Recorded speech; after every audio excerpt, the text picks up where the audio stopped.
The pain hit me in waves. It wasn't just the loss of Daniel, it was the overwhelming, suffocating feeling that I had been utterly betrayed. I should have known something was wrong. How could I not have known? But even as I sat there, holding the letter from the insurance company, the words seemed to blur together, refusing to make sense. A fraction of what I was expecting. A shadow of the future Daniel had promised me. The money that was supposed to take care of me, the thing he worked so hard to ensure I would be okay without him, that wasn't enough. It wasn't even close. But the worst part, the betrayal didn't come from a stranger.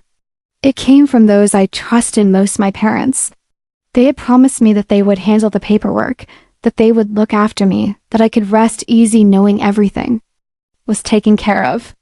My grief had been consuming, and I'd been too overwhelmed, too lost in the fog of my emotions, to see the cracks forming around me.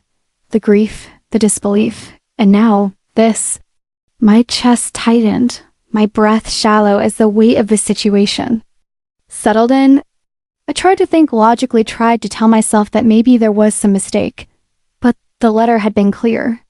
They couldn't have made a mistake, could they? My mind spiraled. Daniel wouldn't have done this. He wouldn't have left me in a position where I could barely make ends meet. He loved me. He cared. He always wanted to make sure I was okay, no matter what happened to him. But this was a lie, a painful, crushing lie. I leaned back against the couch, staring at the letter, the words swimming in front of me, mocking me. Daniel's life insurance policy had barely covered the funeral expenses, let alone the bills. The thought of not being able to keep our home, of being left to pick up the pieces of a shattered life, almost choked me. There was no way this was right. There had to be more. I pushed the thought aside, trying to breathe through the tightening in my chest, but it wouldn't go away. The more I thought about it, the more my instincts screamed that something was horribly wrong. There was something I was missing. Something they weren't telling me. I felt the sharp sting of betrayal, not from the insurance company, but from my parents. They'd taken the reins, assumed control, telling me they would handle everything. I hadn't questioned them. My trust in them had been absolute. But now it felt as though they had orchestrated this, taken what was rightfully mine. I needed answers. I had to understand. But what was worse than my parents' betrayal was the nagging feeling in my gut that there was another truth hidden beneath the surface. Daniel had always been careful. He had always thought ahead. He had been meticulous about our finances, making sure we were secure. I remembered the night he had told me about his life insurance policy, how he promised me that I would never have to worry about money, no matter what. The way he had looked at me with such conviction, such love. His voice had been steady, but there had been a hint of something deeper in his eyes. Something that now, in the light of this revelation, seemed like a warning. He had always been protective of me. Why would he leave me vulnerable now? I closed my eyes, trying to block out the thoughts that swirled in my mind, but they wouldn't stop. The truth hung just out of reach, like a shadow lingering at the edge of my vision. It wasn't the money itself, it was the principle, the betrayal, the manipulation. I could feel the anger rising within me. My hand shook as I reached for my phone and dialed my parents' number. The call rang once, twice, and then finally my mother's voice echoed through the receiver. Her tone was light, almost too light. She was pretending everything was fine. "Hi, sweetheart," she said, her voice soothing like she always did when she wanted to calm me down. "How are you?" I wanted to scream. I wanted to demand answers, but I didn't. Instead, I took a deep breath and forced the words out. "Mom, about the insurance money. There's something wrong.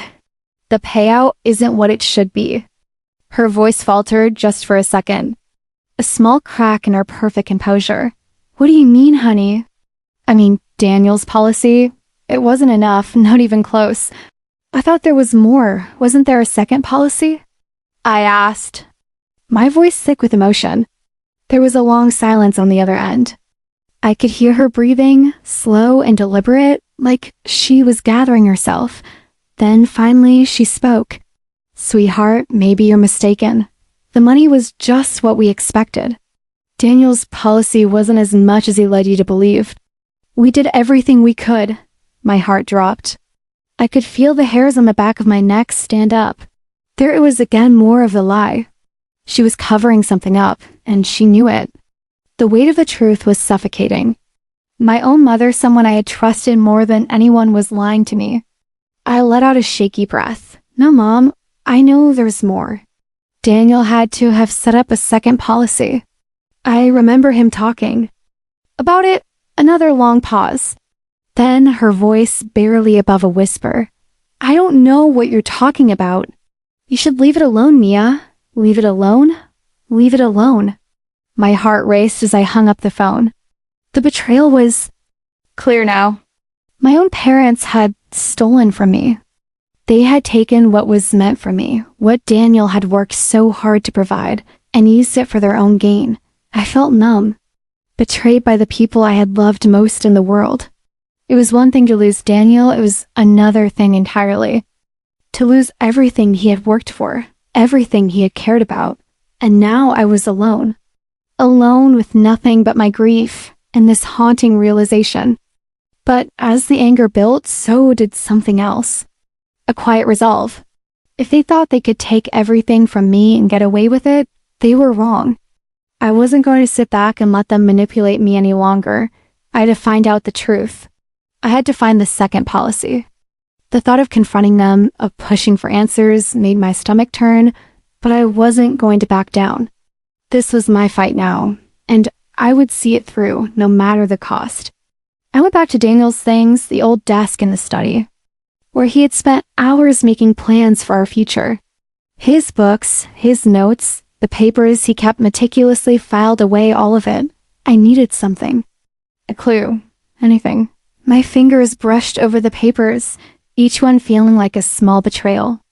In itself, I could almost hear his voice, soft and calm, assuring me everything would be okay. But now his words felt empty, hollow.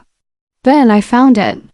Tucked beneath a stack of old receipts, just a simple envelope with a name written on the front. Life. Insurance policy final draft. I held my breath as I pulled it free from its hiding place. My hands trembled as I opened it, and the truth hit me like a slap in the face. There it was. The second policy. The one Daniel had hidden. The one that had been kept secret. I stood frozen, the weight of it sinking in. They didn't know. They didn't know I had found it. And now I had a choice to make. Would I confront them? Would I take back what was mine? One thing was certain, I wasn't going to let this go. They had stolen from me, and I was going to make sure they paid for it. The pieces were falling into place, but the path ahead wasn't clear. The betrayal had shaken me, yes, but it had also made me stronger. I wasn't the helpless widow I had been when Daniel first passed. I was something else now, something darker. And the more I thought about it, the more I realized I didn't just want justice. I wanted revenge. I sat at the small kitchen table, the second life insurance policy spread out before me like a damning confession. My hands trembled as I traced the familiar words, the policy number, and the figures that seemed so distant, so cold. The amount was far more than I had ever imagined, more than I ever thought possible. My eyes burned as I reread the fine print. It had been hidden all this time. Hidden by the people I trusted most, the ones I thought were there to protect me. Daniel had set this up long before his illness had taken over. He had made sure I was taken care of. He had even prepared for this betrayal. He must have known, deep down, that his own parents would try to take what was rightfully mine. But he hadn't warned me. He hadn't warned me about them, about their selfishness, their greed. I could still feel his presence in the room, the echo of his comforting smile, the warmth of his embrace. How could I have been so blind, so trusting? The love he had shown me now felt like a cruel joke, a play acted out for me to see, only to tear apart when the curtain fell. I thought about the days when Daniel and I would sit together dreaming of the future we would build, the family we would raise, and the life we would share. His absence seemed even more unbearable now. his love a hollow echo in the silence that filled my home. I stood up abruptly, the chair scraping harshly against the floor. The pain of it all, the betrayal, was too much. I felt like I was drowning in it. The grief over Daniel's death had been enough, but this felt like an attack on my very soul. It wasn't just the loss of him, it was the loss of everything we had built, the trust that had been so carefully constructed, now torn down in one fell swoop. I closed my eyes and exhaled slowly, trying to calm my racing thoughts. I wanted to scream, to throw something, to lash out. But that wasn't the answer. I couldn't let anger drive me. I needed clarity, I needed focus. The realization slowly dawned on me. This was the betrayal I had been missing. It was always there, lurking in the background, hiding behind the facades of care and concern that my parents had put up. They had taken what wasn't theirs, and they had done it without a second thought. I thought of the countless moments I had spent with them, the warm dinners, the family outings, the way they had comforted me after Daniel's death. They had been so kind, so understanding. But now it all felt like a lie. Every smile, every word of reassurance, they had all been manipulations. The pieces fell into place, one by one, and the picture it painted was one I could hardly bear to look at. I leaned against the counter, feeling the cold surface against my skin. The guilt crept in, as it always did when I thought about confronting them. The thought of losing my parents, of shattering the last bit of family I had left, paralyzed me. I had to choose reclaim what was mine, or continue living in this twisted web they had spun around me. The weight of that decision sat heavily on my chest, suffocating me, forcing me to face the hard truth. I had been wronged. The emotional turmoil was almost unbearable. But somewhere deep inside, something had shifted. The disbelief, the sorrow, it was all turning into something else. I wasn't just angry anymore. I wasn't just grieving. I was determined. The thought of confronting them was terrifying, but there was no other choice. I had to make them understand. They couldn't get away with this. They couldn't take what was mine and expect to walk away unscathed. I had to take control. I spent the next few days in a haze, my mind constantly turning over the possibilities. The insurance policy gave me the leverage I needed, but how would I use it? I couldn't just confront them head on, not yet.